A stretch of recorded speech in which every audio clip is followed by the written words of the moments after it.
Querido Mestre Jesus, nosso divino amigo e benfeitor, é com muita alegria, Senhor, que nos reunimos entre amigos, familiares. É com muita alegria que abrimos nossos lares, recebendo os nossos amigos e benfeitores espirituais. E é com muita alegria, Senhor, que estudaremos nesta noite o Teu Evangelho, esta fonte de luz, de equilíbrio, de paz. Nós te agradecemos, Mestre, a oportunidade de nos reunirmos em Teu nome para este estudo e te pedimos que nos abençoe, que coloque em nossas vidas, Senhor, oportunidades de aprendizado e crescimento, que possamos colocar em prática o que temos aprendido com a doutrina espírita. Agradecemos aos nossos benfeitores o amparo, o envolvimento que recebemos e o auxílio que temos todos os dias, nos ajudando e nos auxiliando na caminhada, no aprendizado. Ilumine, Senhor, nossos corações, nossas vidas, que a Tua paz preencha nossas almas e que possamos, Mestre, aproveitar destas bênçãos que o Senhor coloca em nossas vidas. Envolva, Mestre, a todos nós, que os nossos familiares e amigos recebam desta luz, desta paz que nos vem do mais alto. Que possamos juntos, Senhor, comungar do Teu amor e das bênçãos que o Senhor nos envia. Nos proteja, nos guarde hoje e sempre. Que assim seja.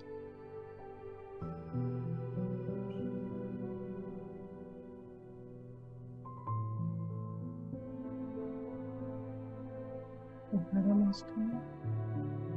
Pode ir. Cadê o texto? O texto. 2 segundinhos, pessoal. Vou colocar o texto na posição certa.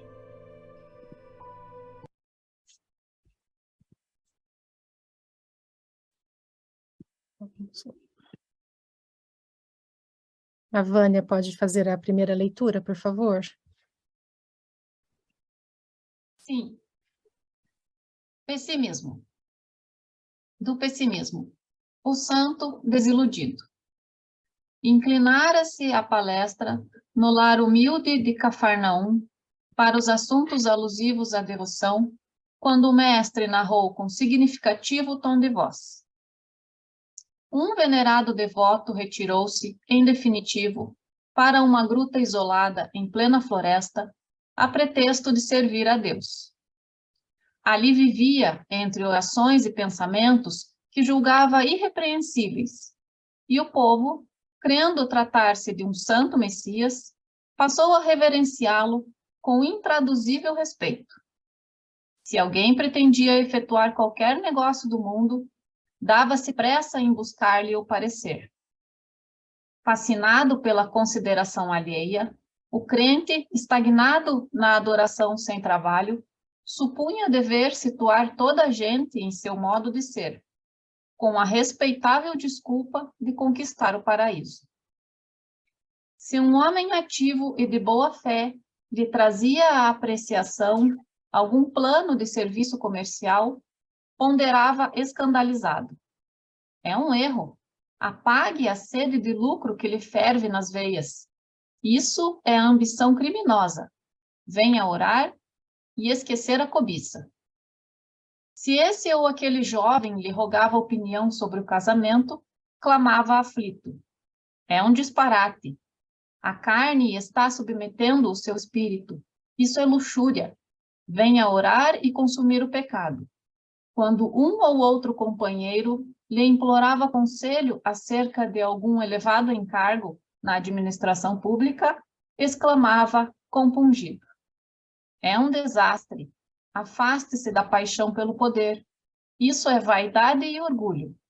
Venha orar e vencer os maus pensamentos. Surgindo pessoa de bons propósitos, reclamando-lhe a opinião quanto a alguma festa de fraternidade em projeto, objetava irritadiço: é uma calamidade. O júbilo do povo é desregramento. Fuja à desordem. Venha orar, subtraindo-se à tentação. E assim cada consulente, em vista da imensa autoridade que o santo desfrutava, se entristecia de maneira irremediável e passava a partilhar-lhe os ócios na soledade, em absoluta paralisia da alma. O tempo, todavia, que tudo transforma, trouxe ao preguiçoso adorador a morte do corpo físico. Todos os seguidores dele o julgaram arrebatado ao céu, e ele mesmo acreditou que, do sepulcro, seguiria direto ao paraíso. Com inexcedível assombro, porém, foi conduzido por forças das trevas a terrível purgatório de assassinos. Em pranto desesperado indagou, à vista de semelhante e inesperada aflição, dos motivos que lhe haviam sitiado o espírito em tão pavoroso e infernal torvelinho, sendo esclarecido que, se não fora homicida vulgar na terra, era ali identificado como matador da coragem e da esperança em centenas de irmãos em humanidade. Silenciou Jesus, mas João, muito admirado, considerou: mestre, jamais eu poderia supor que a devoção excessiva conduzisse alguém a infortúnio tão grande.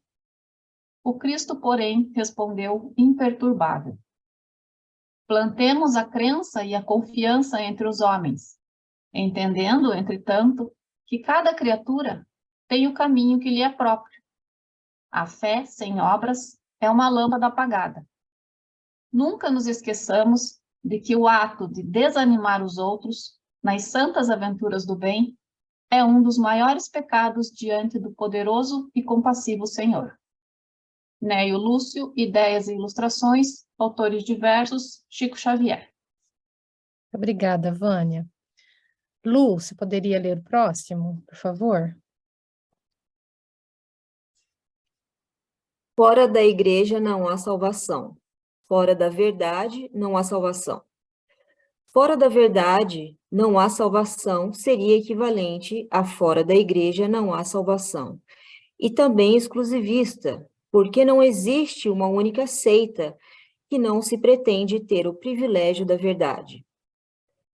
Qual é dos homens que pode jactar-se de possuí-la integralmente, quando a área do conhecimento aumenta sem cessar, e a cada dia que passa as ideias são retificadas? A verdade absoluta só é acessível aos espíritos da mais elevada categoria, e a humanidade terrena não pode pretendê-la, pois que não lhe é dado saber tudo, e ela só pode aspirar à verdade relativa, proporcional ao seu adiantamento. Se Deus houvesse feito da posse da verdade absoluta a condição expressa da felicidade futura, isso equivaleria a um decreto de proscrição geral, enquanto que a caridade, mesmo na sua mais ampla acepção, pode ser praticada por todos. O Espiritismo, de acordo com o Evangelho, admitindo que a salvação independe da forma da crença, contanto que a lei de Deus seja observada, então estabelece: fora do Espiritismo não há salvação, e como não pretende ensinar toda a verdade, também não diz: fora da verdade não há salvação, máxima que dividiria em vez de unir, e que perpetuaria a animosidade. Allan Kardec, o Evangelho segundo o Espiritismo, capítulo 15. Obrigado, Lu. Obrigado, Vânia. Obrigado, Giovana. Nós temos 2 pequenos textos muito ricos e a quantidade de... como toda parábola e como todo texto que concentra muita sabedoria, muita informação, às vezes é difícil para a gente escolher um ângulo de entrada, né? E eu fiquei pensando no contexto do texto do Evangelho segundo o Espiritismo, e acho que valeria a pena, como introdução, a gente lembrar o contexto desse texto. Ele foi escrito numa época, o Evangelho segundo o Espiritismo foi publicado em 1864.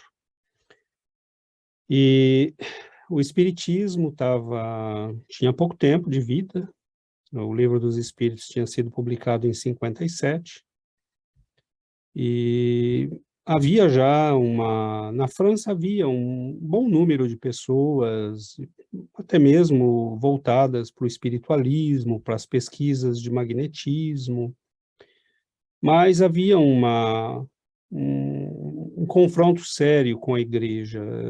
A igreja, ela tentava manter, ela estava perdendo campo muito rápido para os racionalistas, para os ateístas. O desenvolvimento da ciência começou a colocar em xeque as questões afirmadas pela igreja, como, né, por exemplo, a geologia e a arqueologia começaram a colocar em xeque a ideia da criação do mundo em 7 dias, e etc, etc. Estava ficando muito difícil a situação da igreja. Em 1827, se eu não me engano, um dos papas lança uma bula falando da infalibilidade papal. Óbvio que ele falava isso em matéria de doutrina, né, não em matéria de ciência, de filosofia, mas era um ato bastante desesperado, mostrando a dificuldade da igreja para lidar com as ideias novas que estavam surgindo. E Allan Kardec escreve esse texto dizendo que o espiritismo não faria o mesmo erro, né, de dizer fora do espiritismo não há salvação. Como a igreja havia dito, fora da igreja não há salvação. Por mais ampla que seja a igreja, ela não era conhecida e adotada no mundo inteiro. Tem milhões de chineses, indianos, africanos, né, povos do mundo inteiro que não conhecem a igreja, ou se a conhecem é de uma maneira muito superficial. Então, muitos estariam condenados à danação eterna por não conhecerem a igreja. Então, Allan Kardec, como ele diz na própria introdução do Evangelho segundo o Espiritismo, né, ele diz, nós não vamos discutir teologia, nós vamos falar daquilo que é essencial. E o essencial são as palavras do Cristo, a moral do Cristo, que pode ser aplicada em todos os lugares do mundo, em todo o tempo, por todos os povos. E é a moral do amor, da caridade, da compaixão, né, em relação ao próximo. E isso pode ser feito por todos, em todos os lugares do mundo. Então, qual seria, né, o meio de salvação? Nós estamos falando da salvação das almas, de chegar, para nós espíritas, de chegar no plano espiritual, numa condição melhor do que nós saímos daqui, do que nós entramos aqui, né, e do que nós saímos daqui muitas vezes. E é fazer o bem, né? Basicamente é fazer o bem. Então você pode ser budista, você pode ser islamista, você pode ser ateu, você pode ser alguém que é agnóstico, você acredita que não, né, a religião não é uma coisa que dá para discutir. Você pode ter muitas posições, mas se você for bom, e se você fizer a caridade, se você tiver compaixão no coração, obviamente que você está caminhando a passos largos para essa salvação. Agora, tem uma série de implicações tudo isso, né? A questão da verdade, né? Então, Jesus nos disse, conhecereis a verdade e a verdade vos libertará. Bom, então existe uma verdade. O fato de nós termos a verdade como algo relativo, não é porque a verdade é relativa, isso nós temos que tomar um cuidado muito grande. A nossa capacidade é que é relativa, né? Tem uma pequena diferença, tem uma pequena nuance aí. Não é porque eu só enxergo o verde ou amarelo que o preto, o cor-de-rosa e o azul não existem, né? Então, a gente tem que tomar um cuidado, porque o que a pequena história nos diz é como agir em função da verdade, né? Entre outras coisas. E eu não vou entrar muito, mas eu queria precisar isso. Se a verdade não fosse importante, Jesus não teria vindo, ele não teria pregado, ele não teria escolhido 12 discípulos, ele não teria dado a vida por essa verdade, né? Por exemplo, ele nunca ameaçou ninguém, ele nunca impôs a verdade dele a ninguém. E ele foi visto como uma ameaça pelos sacerdotes de Jerusalém, e ao ponto de o eliminarem fisicamente. Mas ele pregou, né? Só que em todos os lugares ele fez o bem, ele amou as pessoas como elas eram, ele nunca impôs, né, a ninguém. A pessoas mesmo que se ofereceram, pediram para segui-lo, ele disse, não, vai cuidar da tua vida, vai fazer o que você tem que fazer primeiro. Né? Então, Jesus, ele teve essa postura, mas ele nunca deixou de ensinar a verdade. Né? Então, é essa nuance também que precisa ser feita. Não é porque nós respeitamos e devamos respeitar a evolução dos nossos irmãos, porque se Jesus não tivesse ensinado a verdade, nós não teríamos recebido essa verdade. Paulo de Tarso, quando reconhece na estrada de Damasco que ele estava errado, ele podia ter ido embora para casa, né, e falado, bom, eu entendi que eu estava errado, né, muito obrigado, Senhor, agora eu vou cuidar da minha vida. E ele pensou, né, há outros como eu, que estão equivocados, então eu preciso levar a mensagem, preciso levar a boa nova. Nem todos vão entender, nem todos estão prontos, né, mas alguns estarão. E assim como o Senhor fez por mim, eu farei por outros. Então, nós somos cristãos, basicamente, porque estes homens dos primeiros séculos, Simão Pedro podia ter voltado para a pesca, né, e feito as pessoas viajarem até Cafarnaum, por exemplo, para visitá-lo, ao invés de viajar o mundo inteiro, deixando a família, né, muitas vezes levando, né, a família com ele. Então, sim, a bondade nos salva, mas a verdade é essencial, né? Só que mais importante do que a verdade é como nós agimos em relação à verdade. E isto é importante, né? Eu posso estar muito certo da minha verdade, mas isso não me dá o direito de impô-la a ninguém. Então, eu fazendo essas precisões, eu abro, né, para que a gente possa expandir a nossa reflexão, enriquecer a nossa reflexão, porque há muita coisa nesses dois textos que merecem a nossa análise. Então, palavra aberta.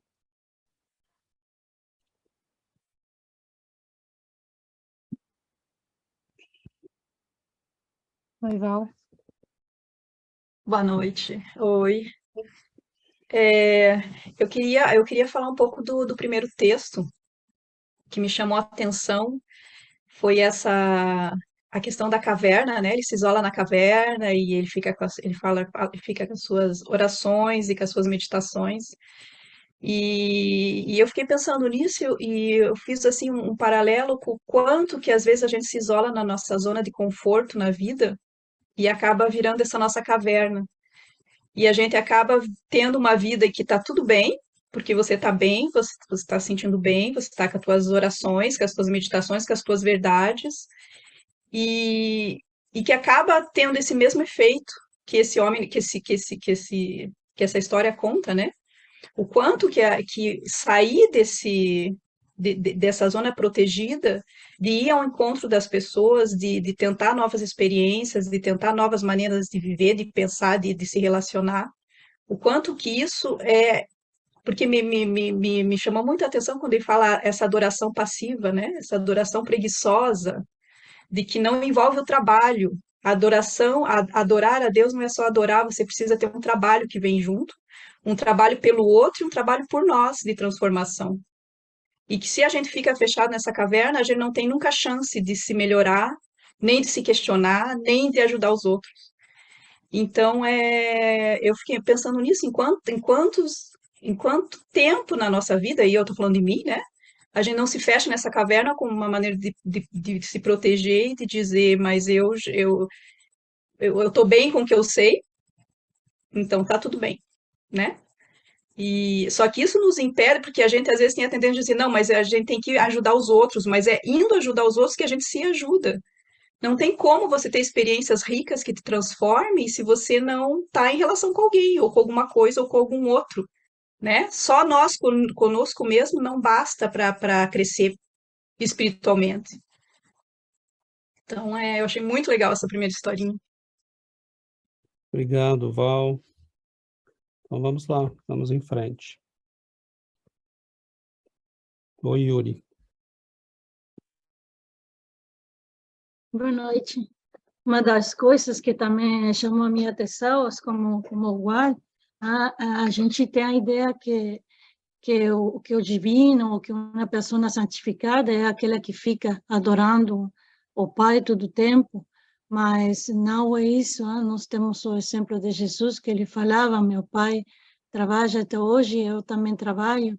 Então, nessa questão que o Waller falou, que é quando a gente fica na inatividade, adorando a Deus, não é proveitoso. Eu imaginava a minha casa com meus filhos, e eu disse, se meus filhos passassem o dia adorando a mãe e o pai, e nada de fazer nada faz atividade, eu vou fazer jogo, eu quando há a louça para lavar, a roupa, a limpeza da casa, tudo isso. Então, a gente precisa essa colaboração, esse trabalho, não? Essa ação. Então, a crença em Deus, essa fé no Jesus não significa não fazer nada, e não significa se afastar do mundo, não? Precisamos, o Espiritismo nos fala da lei da sociedade, que precisamos todos uns dos outros. Então, eu acho que uma das coisas que chamou a minha atenção é isso, não? O fato que ele refusa ou não aceita o trabalho. E com respeito à verdade, isso também me faz muito refletir, porque eu estava pensando, quando a gente vem para nós a pedir um conselho, algo para ajudar, a gente tem que ter muito cuidado quando decimos esses conselhos, porque é uma parte da nossa responsabilidade. Então, no texto, esse santo iludido, ele tem uma interpretação errada do mundo, uma interpretação errada da verdade, quando ele olha os bens, o trabalho, o casamento como algo ruim, uma interpretação realmente equivocada, não? Então, quando a gente dá um conselho a alguém, temos que ter cuidado, porque é uma responsabilidade, né? Então, e todos pensamos, todos creemos que temos a verdade, que isso que nós fazemos, que nós pensamos, é o que é bom, né? Então, foi isso. Obrigada. Obrigado, Yuri. Quando a gente pensa, né, nessa frase, né, de Jesus, conhecereis a verdade e a verdade vos libertará, eu fiquei me perguntando, né, mas o que é a verdade? Acho que a gente deve se fazer essa pergunta, né, mas o que é a verdade? A verdade é algo muito amplo, né? Quando Pôncio Pilatos perguntou para Jesus, né, o que é a verdade? E Jesus ficou em silêncio. Ele não respondeu a Pôncio Pilatos, porque como explicar, né, naquele momento, o que é a verdade? E no Livro dos Espíritos, na questão 628, os espíritos perguntam, né, Allan Kardec pergunta para os espíritos, por que a verdade não foi sempre posta ao alcance de toda a gente? E os espíritos não respondem. Importa que cada coisa venha a seu tempo. Verdade é como a luz. O homem precisa habituar-se a ela pouco a pouco. Do contrário, fica deslumbrado. Então, é interessante, né, essa comparação. A verdade é como a luz. Quando a gente não tem luz nenhuma, a gente não vê nada. E quando a gente tem luz absoluta, a gente não consegue olhar para o sol, por exemplo. A luz de um farol de um carro, quando bate nos nossos olhos, a gente não consegue ver nada. Então, quando a gente tem muita luz, também não é possível ver. Então, a verdade, né, é como a luz, ela vem vindo gradualmente. Então, aos poucos, a gente vai recebendo a verdade. E a verdade é a lei divina, né? A verdade é a lei divina, é a lei de Deus, essa é a verdade, que a gente não tem ainda condições de conhecer tudo. No nosso nível evolutivo, a gente não conhece ainda tudo que temos, é grandioso o que nós temos a conhecer.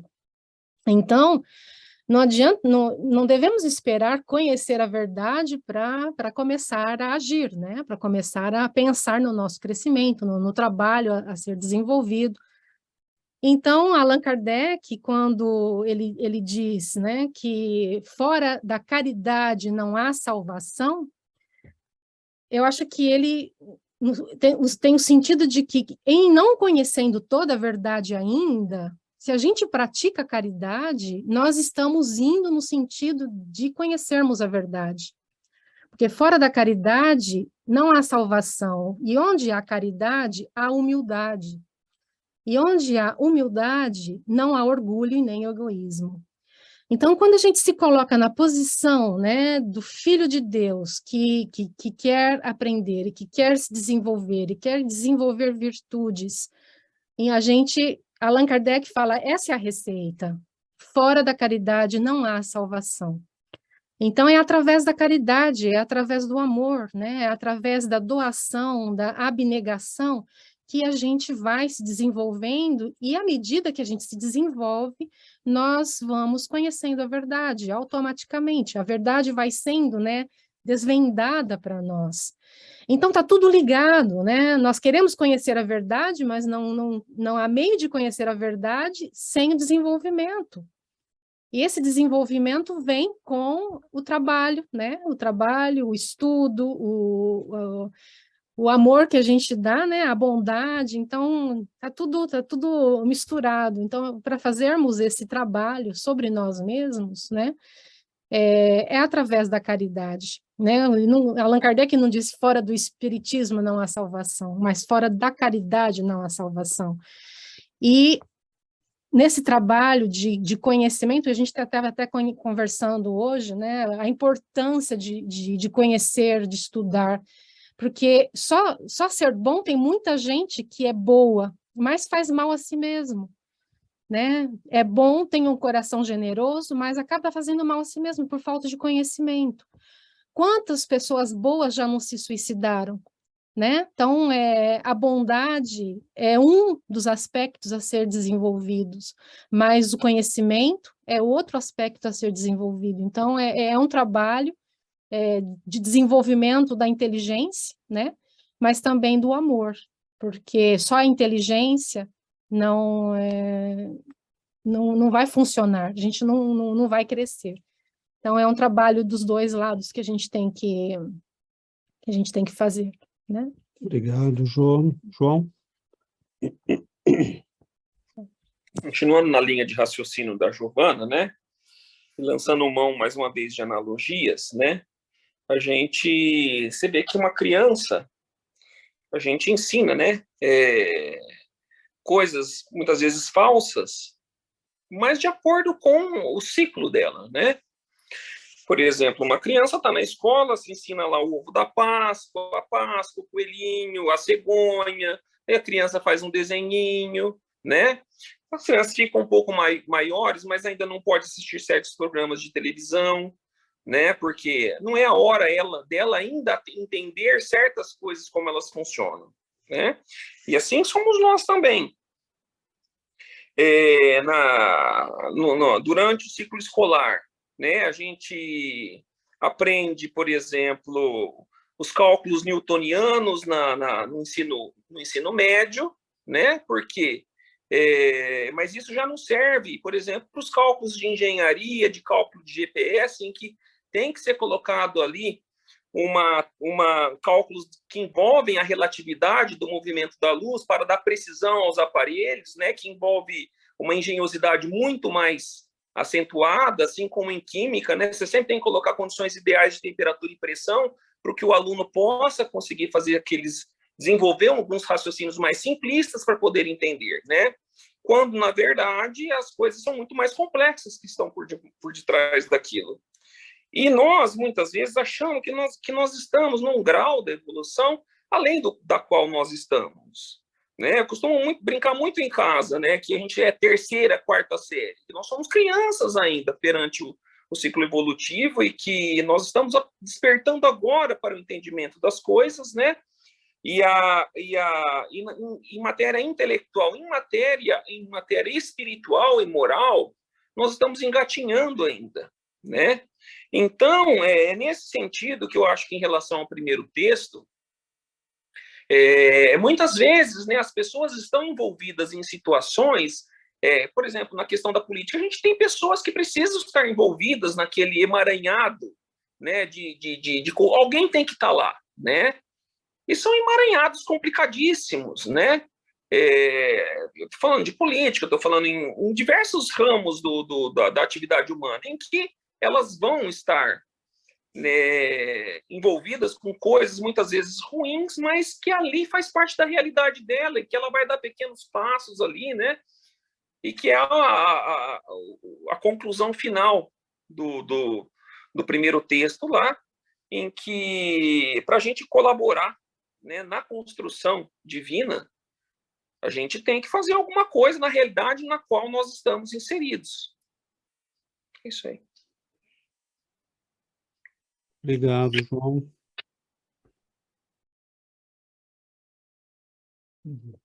Bom, nós temos... Oi, Débora, Marcos. Oi, sou eu. Eu achei muito bom os dois textos e com relação ao primeiro é um pouco isso que diz, né? Talvez, como a Giovana dizia, que quanto mais esclarecimento nós tivermos para saber como seguir, que direção seguir, menos chance de acontecer essas pessoas que podem influenciar, como este caso desse guru, né? Ele vai para uma gruta e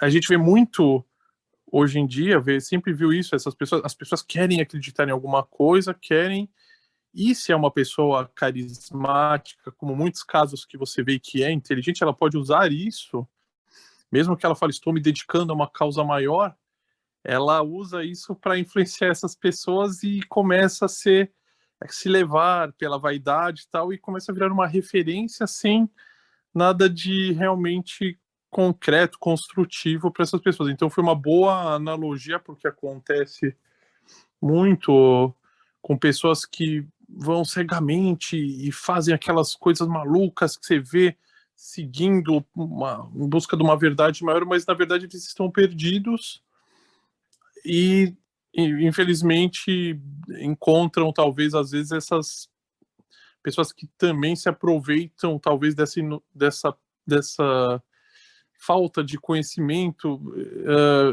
se vê muito hoje em dia. Então isso eu achei muito legal. E outra questão que eu acho muito boa que o César comentou, inclusive nos comentários iniciais, é que o Espiritismo nunca fala que vocês têm que seguir o Espiritismo é a salvação, como da igreja é a salvação. Eu acho que é aí que está a força do Espiritismo. Eles entenderam que somos todos, independente de crença e religião, temos verdades universais a seguir. E eu acho assim, considerando na história da humanidade, se a gente vê quantas vidas foram perdidas por essa história de religiões onde uma religião diz isso, outra diz aquilo, e quantas guerras santas, quantas guerras de religião que nós tivemos nos últimos 3.000 anos, onde há um embate de diferentes crenças, E eu acho que essa é a coisa bonita do Espiritismo, dessa força de falar, não tem problema as crenças, todos nós seguimos a mesma coisa, independente da crença. Então, eu acho que a grande força que eu considero que é uma coisa muito bonita do Espiritismo é isso, é essa inclusão onde não existe o meu é melhor que o seu, siga, vamos seguir o bem maior, né? Então, eu acho que é isso. Perfeito, Marcos, obrigado. Nós tivemos uma série, né, de comentários e não tenho pretensão de resumir, não, mas colocaria algumas coisas ainda como para acrescentar, talvez, a nossa reflexão.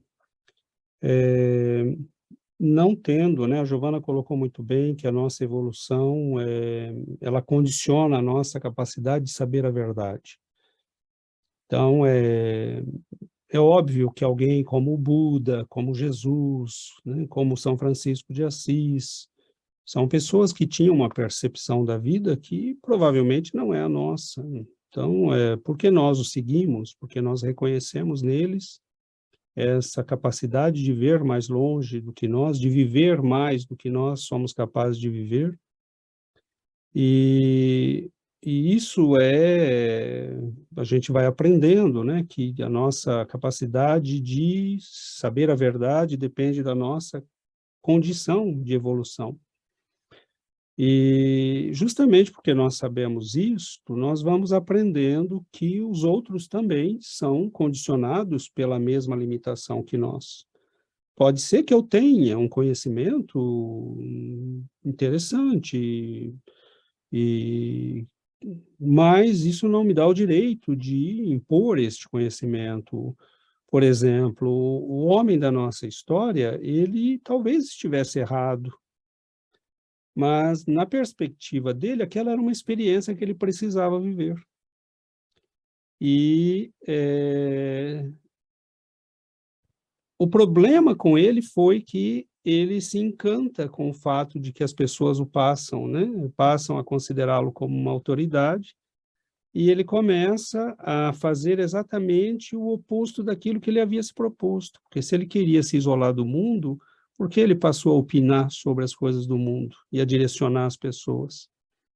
Então, ele se deixa cair numa armadilha que foi uma contradição da vida dele. Ele poderia ter vivido, ele seria cobrado pelo fato de ter vivido uma vida de devoção, mas sem obras, mas seria uma vida de devoção, né? De oração, de aprendizado da meditação, de leitura, e que no contexto de muitas encarnações ele teria aprendido algo, mas ele passa a querer impor a verdade dele a pessoas que não estavam vivendo necessariamente a vida do mesmo ponto de vista dele, que não tinham as mesmas necessidades. Um jovem que vai perguntar do casamento, né, a Yuri levantou a questão da gente tomar muito cuidado quando aconselha as pessoas. Porque a primeira coisa é responder a pergunta. E ele não respondia a pergunta, ele dizia algo que não tinha nada a ver com a pergunta, na verdade, né? Um jovem que te pergunta do casamento, você pode refletir com ele, né? Quais são as características de um bom casamento, como encontrar uma boa pessoa, como escolher alguém que vai ser um bom parceiro de evolução para a sua vida, como educar os filhos. Era isso que o jovem estava preocupado. Ele não foi ali para perguntar para ele, né, o que ele respondeu para aquele jovem. E então esse bom senso, né, de saber adequar as coisas. Agora, como é que nós reconhecemos os gurus, os mestres, né? O Marcos usou o termo, né? Falta de instrução, falta de conhecimento, pessoas que se deixam levar. E aí vem o segundo aspecto da coisa, que é a questão do conhecimento, né? É importante ter instrução, é importante saber distinguir as coisas. E a doutrina espírita, ela é muito precisa, porque no Evangelho segundo o Espiritismo, nós já estudamos aqui, o Espírito da Verdade diz: espíritas, amai-vos e instruí-vos. Ele não disse ou, Ele disse e. Né? Então, a gente tem que tomar muito cuidado, porque, como a Giovana falou, as duas coisas caminham junto. E tem uma pergunta que ninguém me fez, mas eu vou dar uma de apressado e vou responder sem ter sido feita a pergunta. Como é que nós sabemos que temos uma verdade melhor que a dos outros? Porque se você me disser que não há uma verdade melhor que a dos outros, a gente está se contradizendo. A de Jesus é melhor que a minha. A de Einstein em ciência é melhor que a minha. A do João em medicina é melhor que a minha. Eu sou nulo em medicina.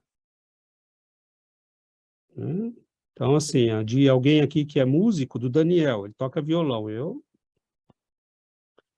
Se me der um violão, eu vou batucar nele. Então, tem verdades melhores do que as nossas. Como é que eu sei que tem verdades que são melhores que outras? Então, a gente tem que se dar critérios, né?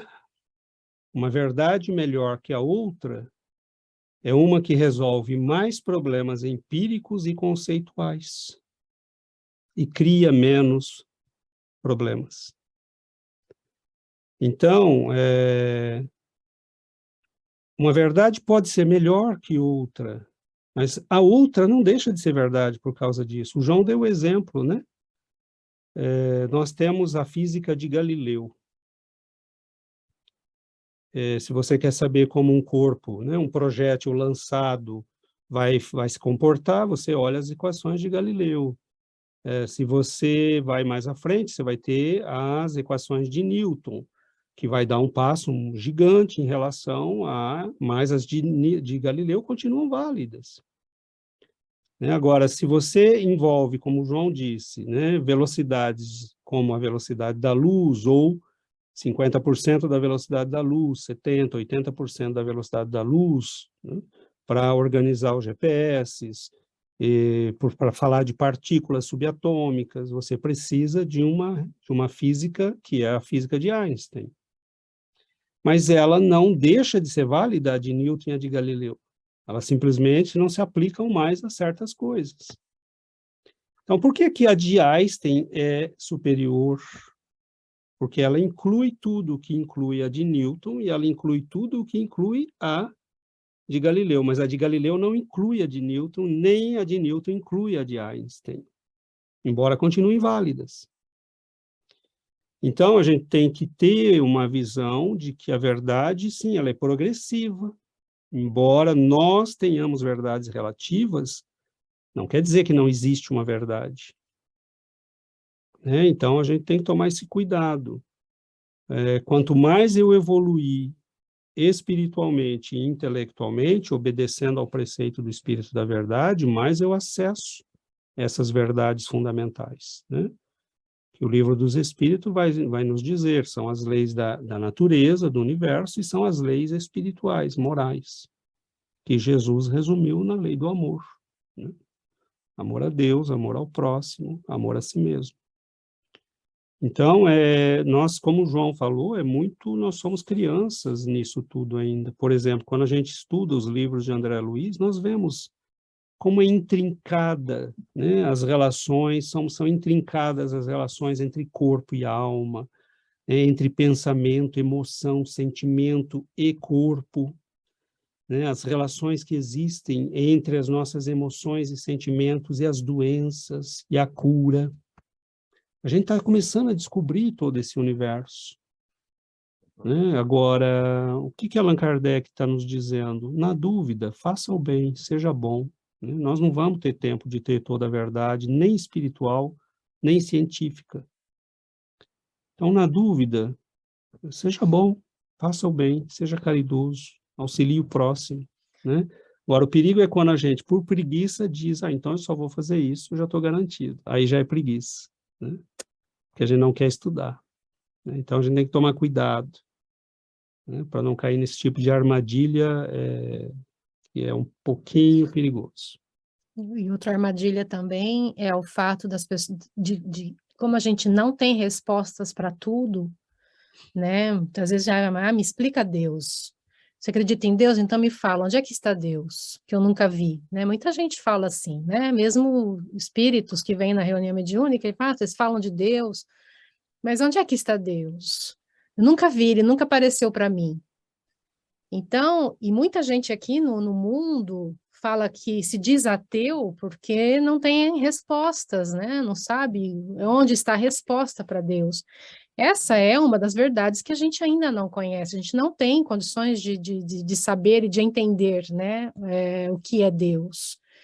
O que Allan Kardec fala, que é a verdade, né, que a verdade suprema, né, que está sobre todas as coisas. Agora, não é porque a gente não conhece a verdade, como César disse, que ela não existe e que a gente deve se negar a buscá-la. E muita gente se nega a buscá-la, dizendo-se ateu e não acreditar em nada. Então, isso é um perigo muito grande e que a gente tem visto de mais em mais no mundo, né? Como a gente não tem essas respostas, então vamos curtir a vida, porque a vida é uma só.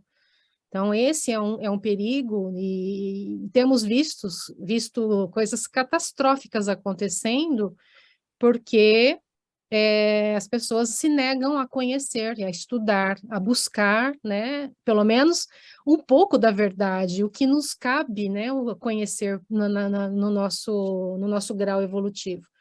Então, e a humanidade está se perdendo por causa disso, né? Porque a gente não conhece toda que não existe a verdade, que a luz não existe. Né? Já que estamos falando de armadilhas, né, vamos falar de mais uma. Virou moda, né, falar que tudo é relativo. Alto lá, não é bem assim, né? A própria teoria da relatividade é só um nome equivocado, né? Ela deveria se chamar teoria das invariantes, por razões que não vêm ao caso agora, mas ela é baseada numa constante universal, né, que é a velocidade da luz. Então, as coisas ficaram relativas porque, a partir do momento que eu estabeleço uma delas como fixa, as outras têm que ser relativizadas, né? Então, quando Einstein começa a estudar isso, vira moda as pessoas falarem, tudo é relativo, então, depende do ponto de vista, né? Sim, depende do ponto de vista, porque o ponto de vista tem que mudar considerando o fato de que uma verdade foi estabelecida, que a velocidade da luz é constante, qualquer que seja o referencial. Então, eu posso estabelecer qual é a verdade dos outros pontos de vista baseado nessa verdade. Então, não tem nada de relativo. Ficou mais seguro o mundo. Ficou mais assegurada a verdade física, né? Contrariamente ao que as pessoas publicamente ou na mídia falam, né? Então, é gozado porque a gente virou moda isso, falar que tudo é relativo, porque isso nos dá conforto. A gente pode escolher qual verdade nos interessa. Né? Essa é outra armadilha perigosa, né, de pessoas que não querem buscar a verdade. Se tudo é relativo, eu posso escolher aquela que é melhor para mim. E muitas vezes a pessoa sequer estuda e já vai falando as coisas. Então, isso é outra catástrofe. Então, volto à questão, como é que eu sei que o espiritismo é melhor? Eu não preciso sair por aí falando, mas nós espíritas temos que ter essa consciência, porque senão tanto faz ser católico, espírita, protestante. Por que que eu sei que o espiritismo é melhor? Eu não vou sair falando isso por aí, mas eu preciso saber. Me explica uma criança que nasceu com uma síndrome qualquer. O catolicismo não explica, o protestantismo não explica, mas o espiritismo explica. Me explica a origem das doenças. O espiritismo explica, o catolicismo não explica. Vai lá perguntar para um padre. Então, me explica o processo de evolução das almas. Para a igreja, a alma foi criada no momento que foi criado o corpo. Da onde vêm os traumas, as fobias? Então, quando eu disse que uma verdade é superior à outra, é porque ela explica mais que a outra, ela inclui a outra. Ela não invalida. O católico pode continuar sendo católico. Inclusive, se ele lesse Espiritismo, ele seria um melhor católico, entenderia melhor o catolicismo. Allan Kardec teve esse sonho, né? Mas aí ele descobriu que os interesses humanos eram bem maiores e não queriam saber da verdade, queriam saber dos interesses e do poder. Espiritismo não foi feito para virar uma nova religião. Ele foi feito para dar fundamento e base para toda a espiritualidade humana, qualquer que ela fosse. Mas a gente teve que se organizar como uma nova religião, porque, infelizmente, o católico não abre o livro dos espíritos e diz, vamos ler isso aqui, ver se isso aqui pode ser interessante para evoluir a nossa concepção. Então, os espíritas acabaram, né, criando um meio de estudar entre eles e avançar. Então, a concepção espírita é superior, porque nós não dizemos fora do espiritismo. Né? Isso é superior a dizer fora da minha religião não há salvação. Isso é extremamente exclusivista, né? Triste. Então, quer dizer que um chinês que viveu a vida inteira fazendo bem, cuidando da família, sendo um bom pai, um bom cidadão, mas que nunca ouviu falar da Igreja Católica ou de Jesus, vai para o inferno? Óbvio que não, né? Agora, ele conhece toda a verdade, ele tem conhecimento, né, das leis da vida? Não, mas ele pode adquirir. Agora, ele não vai ser condenado porque não conhece toda a verdade, porque se nós fôssemos condenados por não conhecer toda a verdade, todos nós seríamos condenados, só Deus não seria. Porque qual é o único ser que pode conhecer toda a verdade? Só Deus.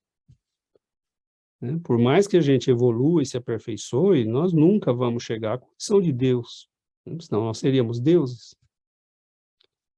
Então, é óbvio que gente como Jesus, né, espíritos como Jesus e como os grandes mestres de todas as áreas, são espíritos que já viveram mais, que já viram mais, né, que entendem mais e que vieram justamente para abrir os nossos olhos, né, falar, olha a vida desse modo, né, caminha por essa estrada. E são verdadeiras revoluções, né? A gente tem... No mundo, de vez em quando, acontecem verdadeiras revoluções. E eu acho que o espiritismo é uma dessas que ainda passou por baixo, né, do radar. A humanidade ainda não se deu conta da importância do conhecimento que o espiritismo trouxe, o que é uma pena, né? A gente poderia ganhar muito com tudo isso. Oi, Paulo. Olá. Eu fiquei ouvindo todos os comentários e a minha cabeça aqui fica fervendo, porque tem várias vertentes a partir desses dois textos, né? E a primeira coisa que eu penso é que quando a gente precisa se dar conta dessa verdade e dos nossos propósitos, a gente tem que sair da nossa zona de conforto, que é o grande mal da humanidade, ninguém quer sair. Todo mundo quer continuar achando que o seu pedacinho ali tá bom e acabou, não preciso de mais, né?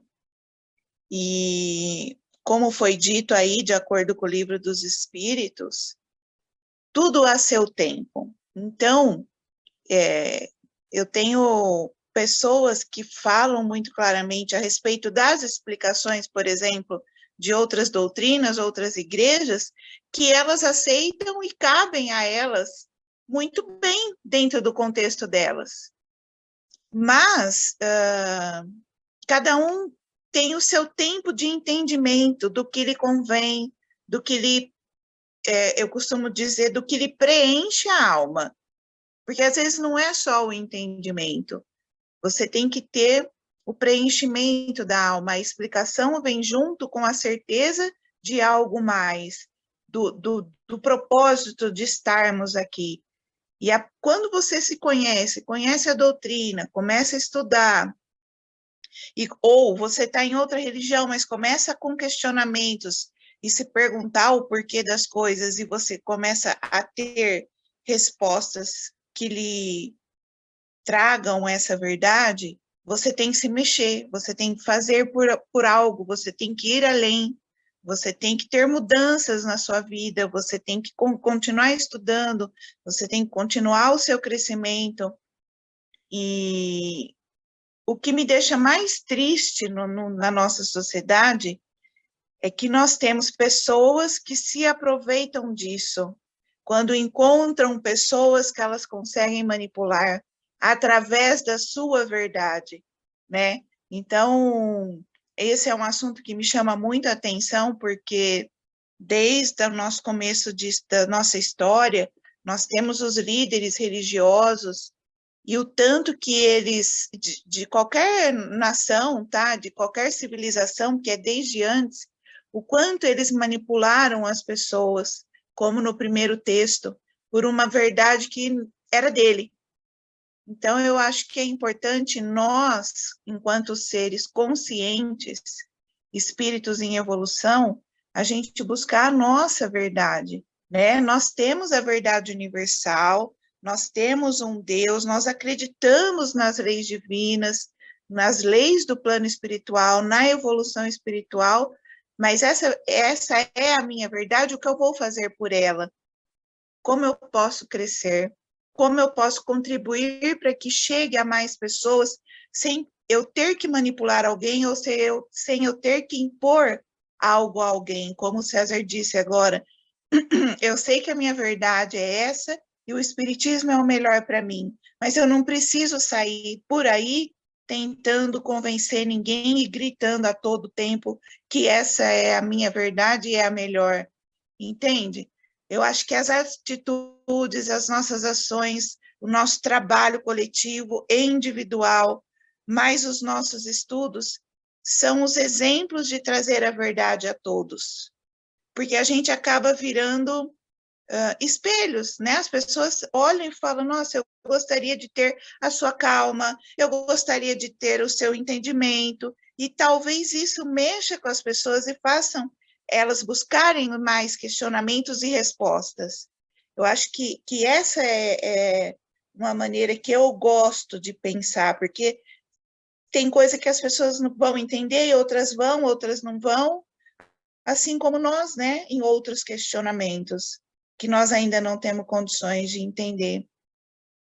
Então, eu acho que a gente tem que saber o que é bom para nós, como podemos passar isso para frente, e entender que cada um tem o seu tempo também, né? Porque acho que até a condição da humanidade, da tecnologia e tudo mais, é aprovado pela espiritualidade. Então, nós temos que ter todo esse desenvolvimento, né? Com calma e com sabedoria, que é difícil, eu sei. Mas temos que tentar, né? Eu acho que é um bom senso, né? Na parábola do semeador, o semeador joga as sementes. Ele não fica se perguntando se o solo é isso, se vai cair aqui, se vai cair ali, como é o terreno onde vai cair. Ele joga as sementes, né? Então, Jesus ali, acho que está dizendo para nós, se você conhece algo de bom, partilhe, né? Dê aos outros, não imponha. Isso é diferente, né? Então, por que a gente divulga Espiritismo? Bom, porque eu acredito que o Espiritismo merece ser conhecido. Porque eu acredito que ele foi trazido pelos espíritos superiores, porque eu acredito que ele pode trazer paz, serenidade, equilíbrio, né, à vida das pessoas. Qual a única doutrina que orienta a mediunidade do ser humano? Eu não conheço nenhuma outra que não seja Espiritismo.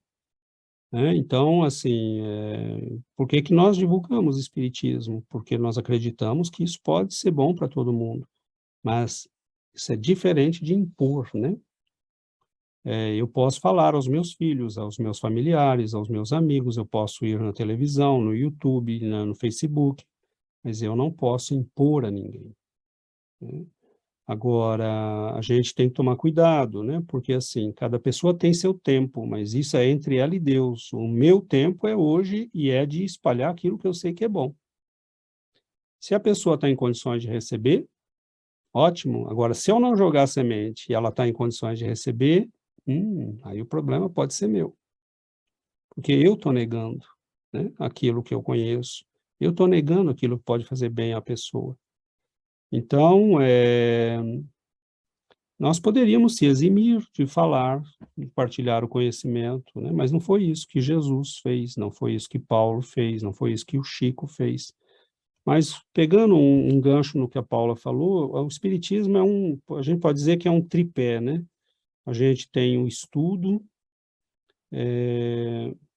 a gente tem essa necessidade, né, do estudo e do combinado com a ação, e com a nossa evolução pessoal, né? Então, não existe espiritismo sem o desenvolvimento pessoal, não existe espiritismo sem estudo, e não existe espiritismo sem o trabalho de caridade, de partilhar o bem com o nosso semelhante.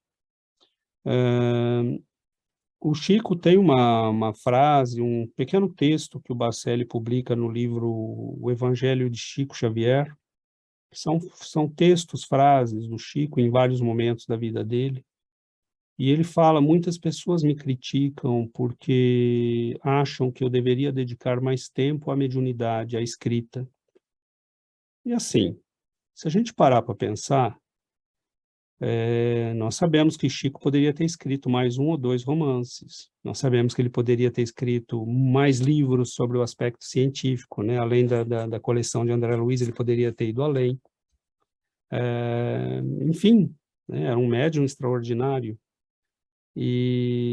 Mas, num certo momento, Uberaba começa a ser procurada por milhares de pessoas aflitas, mães que tinham perdido seus filhos, né? Então, assim, ele fala, eu não como eu poderia ficar, né? Me trancar num quarto onde a única companhia que eu tivesse fosse a dos espíritos e ignorar a dor daqueles que sofrem como eu nesse mundo. Eu também sou um sofredor, eu também sou uma alma que precisa aprender, melhorar, e como é que eu poderia ignorar a dor dos meus irmãos? Às vezes as pessoas nos perguntam por que o Chico, embora fosse uma alma superior, vivia doente. Ele vivia doente porque ele carregava a dor de todo mundo. Literalmente, né? O Bacelli conta que um dia uma mulher chega, assim, ela tá simplesmente em desespero, né? E ela abraça o Chico, falando: meu filho morreu, e o Bacelli conta que a partir daquele dia a angina do Chico nunca mais melhorou. Porque provavelmente ele recolheu no coração uma parte da dor daquela mulher, como Jesus recolheu as nossas misérias. Então, ele fala, né? As pessoas reclamam que eu vou toda semana lá para a Vila do Pássaro Preto para estar com as pessoas pobres, miseráveis. Ele falou: mas que sentido tem o que eu faço se eu me trancar num... Né? Então, o espiritismo é esse trabalho de vários aspectos. Você tem que estudar, você tem que melhorar individualmente, né? E faz parte da melhora individual. Quando eu falo melhora individual, a gente poderia dizer: a caridade faz parte. Mas é o trabalho sobre si mesmo, é o trabalho do controle das emoções, das paixões, né? É o que nós chamamos de reforma íntima. Inclusive com a caridade, né? Que vai ser feita da maneira correta, né? Não para aparecer no jornal, não para ser bonzinho para os outros, mas porque eu entendo que partilhar o bem com os meus irmãos é uma necessidade, né? No meu crescimento. Oi, Karen. Sí, quería decir que justo hace unas horas yo estaba hablando con mi mamá sobre... Anoche no tuve una noche muy fácil, no dormí muy bien, entonces ella me decía: es que no me gusta que te pase esto, no me gusta como tu mediumnidad, porque no duermes, porque como todo eso. Y le dije, es que si te pones a leer y a estudiar, vas a entender que no es tan malo, o sea, que es bueno, que yo estoy feliz de alguna manera que me pase esto, aunque me duela a veces, pero ya entendí. Le dije, por primera vez en mi vida, ya entendí a qué vine a la tierra, ya entendí mi propósito, y tú debes de estar tranquila con esto. Y ella me dijo: yo no estudio tanto porque me da miedo. Me dice: me da miedo el espiritismo. Y le dije: es que normalmente nos da miedo lo que no conocemos, pero cuando empiezas a estudiar y empiezas a entender poco a poco cómo funciona el universo, todo es mucho más claro, se siente una paz al saber que Dios está con nosotros y que hay todos los benefactores y muchos espíritus detrás apoyándonos. Y ya como ella se quedó así como pensando y me dice, bueno, está bien que estudies, dice, pero como no descuides tu vida terrenal, así como tienes que trabajar de algo, tienes que comer de algo. Y le dije, sí, pero justo ese es el trabajo, ahí es donde voy a aprender, ahí es donde voy a trabajar en mis relaciones con los demás, ahí es donde están las pruebas. Le dije, si no, no estaríamos aquí en la tierra. Entonces, necesitamos de esas relaciones para poder trabajar. Y me recordó justo el texto que dice de salir de la cueva. No me puedo quedar aquí en la casa nada más leyendo y estudiando, sino a veces da miedo como salir otra vez donde hay mucha gente y la rutina, pero entiendo que ahí es la verdadera caridad y salir a trabajar y poner en práctica lo aprendido. Si no, pues, ¿qué caso tiene? Gracias. Sim, Karen, e à medida que a gente estuda, a gente vai aprendendo, né, que mesmo para fazer a caridade tem o jeito certo, mesmo no trabalho com a mediunidade tem a maneira certa, né, tem médiuns que se equivocam achando que devem receber todos os espíritos, que devem estar disponíveis o tempo todo para os espíritos. Com o estudo a gente vai descobrindo que não, né, que nós temos horário, disciplina, que os espíritos superiores também, né, têm horário e disciplina, que nós não podemos correr do mundo, mas nós não precisamos ir a todas as festas, né, que nós não precisamos nos afastar das pessoas, mas nós não precisamos conviver com todo mundo. Então, é justamente esse bom senso que vem do estudo. E como você disse, a gente se sente muito bem, porque quando nós começamos a entender como funcionam as coisas, como Deus é sábio, como os espíritos superiores são bondosos. E sim, que a vida às vezes é difícil, a mediunidade às vezes dá trabalho, né? Mas é uma porta, uma janela aberta que também nos permite uma compreensão maior dos outros, de nós mesmos, da realidade. E à medida que nós vamos entendendo tudo isso, a vida vai ficando, nós vamos ficando naturalmente mais condicionados pelos nossos deveres, como um médico, por exemplo, que se levar a sério o conhecimento que ele tem, né, ele vai viver com mais restrições do que os outros, porque ele conhece muito mais do que os outros, né? Um menino, né, de uma periferia que está comendo qualquer coisa, ele é desculpável, mas um médico que tem um conhecimento superior, ele não pode alegar ignorância. Então, quando nós estudamos, tem a responsabilidade do conhecimento, mas tem o prêmio do conhecimento, né? E um desses prêmios é viver em paz, é saber o que nós estamos fazendo aqui. Isso que você falou é extremamente importante, né? Eu entendo o que eu vim fazer aqui, o que eu estou fazendo aqui. E qual é o propósito da minha existência? E eu não preciso ter medo, eu preciso estudar, né? Saber como fazer as coisas, saber como me aproximar dos bons espíritos. Então, é nesse sentido que nós não podemos recusar o conhecimento espírita para ninguém. Mas vocês vão perceber que não dá para impor a ninguém, né? Então, é um meio termo, é um bom senso. Por exemplo, Jesus não pediu a todos que o seguissem, e nem todos que foram beneficiados por Jesus o seguiram.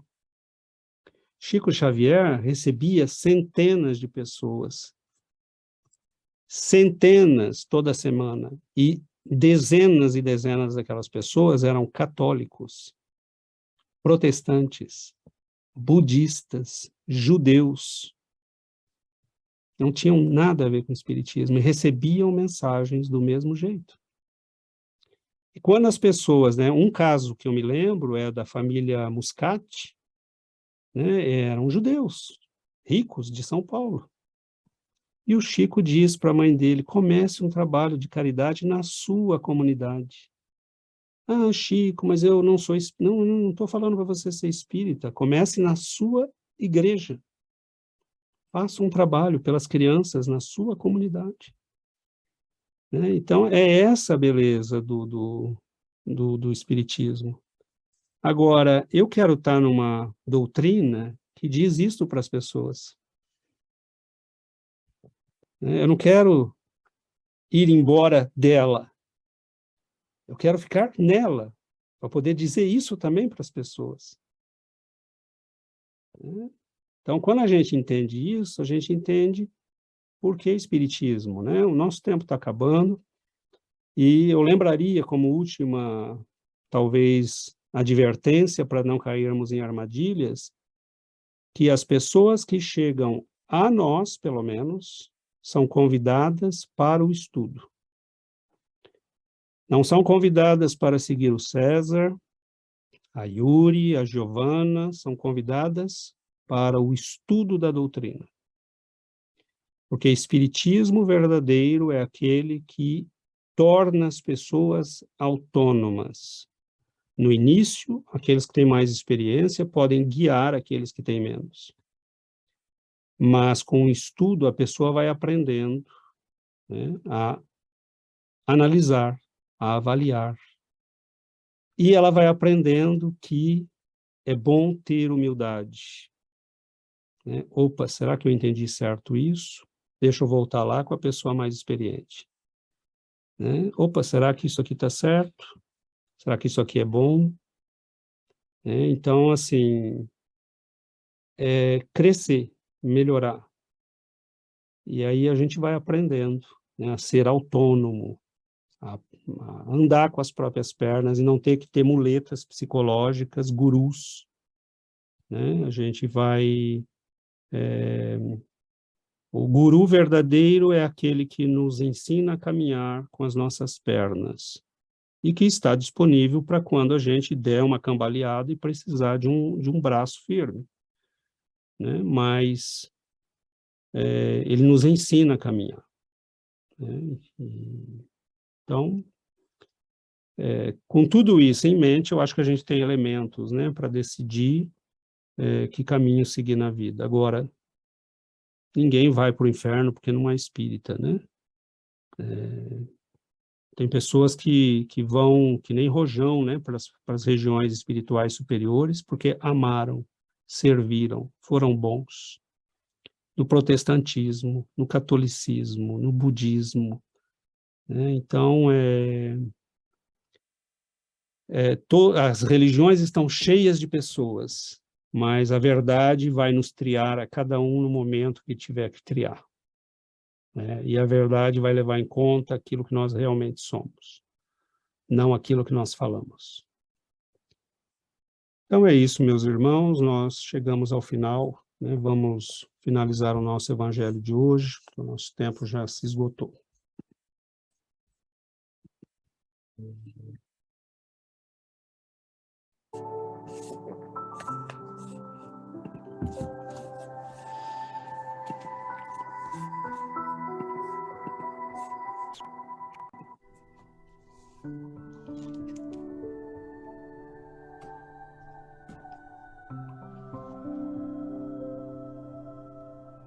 Querido Mestre Jesus, nosso divino benfeitor, nosso divino amigo, queridos benfeitores, que nestes momentos nos envolvem, que se apresentam pelos fios da emoção, da oração, da intuição, para celebrar conosco a partilha do pão divino, do conhecimento das leis da vida. Que alegria, Senhor, sentimos na vossa presença. Nos sentimos, Senhor, como aqueles pequeninos que te procuravam, sem saber o porquê queriam estar contigo. Nos lembramos de quantas vezes a ensinaste na casa de Levi, com seus amigos, na casa de Lázaro, de Marta e Maria.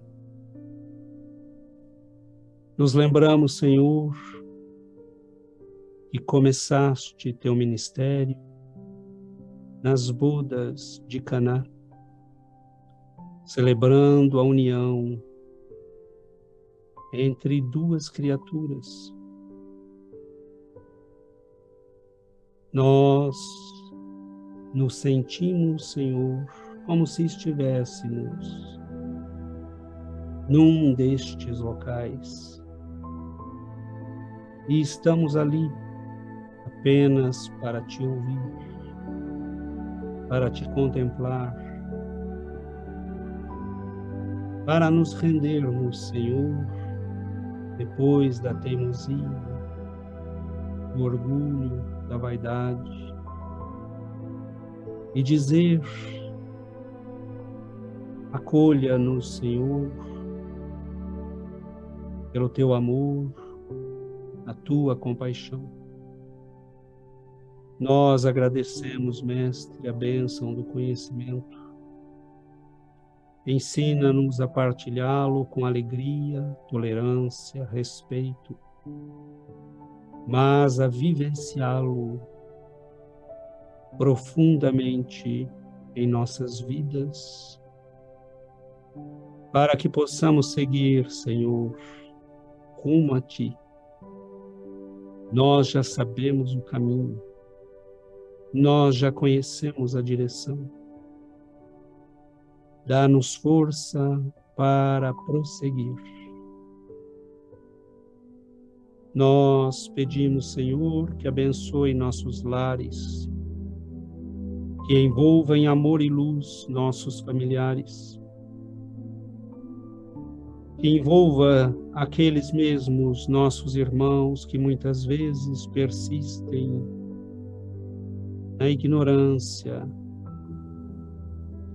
que por não aceitarem a luz, querem quebrar a lâmpada. Nós pedimos por eles, Senhor, para que possam entender que ao se afastarem da luz, colocam-se em perigo. Nós pedimos, Senhor, pelos nossos irmãos em sofrimento, por toda a humanidade, pois não nos faltam dores, Senhor, graças à nossa cegueira.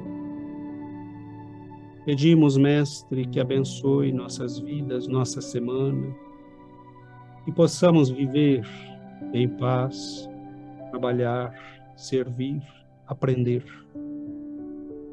Que Tua luz guie nossos passos, ilumine nosso caminho, nos dê discernimento para escolher com sabedoria os melhores caminhos, as melhores soluções. Que nós tenhamos, Senhor, a bênção do Evangelho, do conhecimento e da luz do vosso amor nos nossos corações. Fique conosco, Mestre, nos abençoe, que esta alegria que sentimos, Senhor, a gratidão que inunda nossos corações, pelo amor que recebemos do alto, pelas luzes que nos envolvem. Nós agradecemos, Senhor, e pedimos, fica conosco, hoje e para todo sempre. E assim seja, Senhor.